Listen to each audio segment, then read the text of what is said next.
You tell us that humanity has the necessary capability and resources to address every problem or almost every problem in the planet, but the only missing element is our willingness.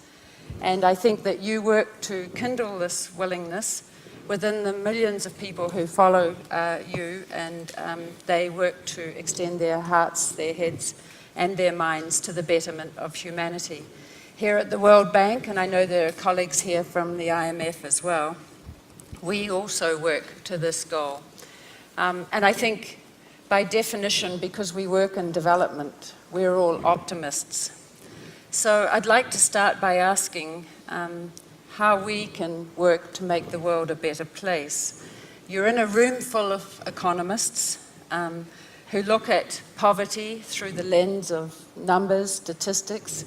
I always say we can only make a decision if we have a spreadsheet. But can you tell us how you define poverty and what you mean by raising human consciousness and how this can contribute to ending world poverty? Good morning to everyone. I think, Annette, it's best that this much abused word consciousness, we better define that in some sense. So when we look at our experience of life, when we look at individual experience, everything that human beings experience here is coming from what they see, what they hear, what they smell, taste and touch, or in other words, through the five sense organs.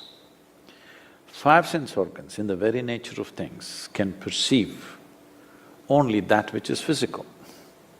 You can see only that which is physical. That which is not physical, you cannot see. Similarly, to touch, smell, hear, everything has to be physical. So what is the basis of physicality? Physicality means a defined boundary. If there is no boundary, there is no possibility of physicality. We can call this a physical body because there's a defined boundary. If there was no definition to this would not be physical. So, everything physical has to have a defined boundary. Entire human experience right now is coming from this defined boundary. Whatever structures you try to create, whatever good intentions you have, once again it ends up as one more boundary, one more division, one more segment in the world, one more caste or creed in its own way. Every one of these things which have become terrible divisions in humanity, I believe they all started with good intention. I don't think they started with a negative intention, but how many divisions have happened, how we have exploited each other. Talking about poverty, do we have the resource? Well, people are… if you look at the numbers, you said without a spreadsheet you can't make decisions. If you look at the spreadsheet of the differentiation between what is poor, what is rich in this world, it's obscene to say the least. I'm saying, people are saying the amount of money spent on pet food in Europe and America is enough to take care of basic health care for the entire humanity. It's obscene to say the least. So, this has happened not with bad intention, this has all happened with good intention. But because human experience is limited to their physical nature, they're trying to think beyond that. But you cannot think beyond your experience. You can think and again you'll end up in another cubicle and another cubicle. So we're talking about consciousness. When we say consciousness, we are talking about a dimension beyond physical nature. When I say dimension beyond physical nature, what is physical to us is all accumulated. This body is an accumulation of the food that we've eaten. What we call as the mind, the content of the mind is something that we accumulated by our impressions and experiences. What you accumulate can only be limited. You cannot accumulate unlimited. You cannot accumulate that which is boundless. So now we are talking about solutions in a boundless way.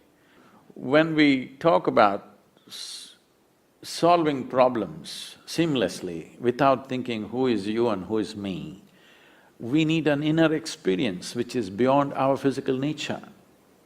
Only then we will identify beyond this, because Human mind functions from the identities we have taken. Once we identify ourselves as something, knowingly, unknowingly, we are always trying to protect that identity. So to bring a human being to that dimension of experience, that he or she can function beyond identifications, is what needs to happen. So when we say well-being, from the imperial times, well-being meant taking whatever is there everywhere and bringing it to one place and creating well-beings in certain people. We kind of evolved out of that. Now we are saying well-being means this continent or that continent. Some people, you're a World Bank, you're thinking of the entire world, but we're still leaving out a whole lot of things which are a part of our well-being.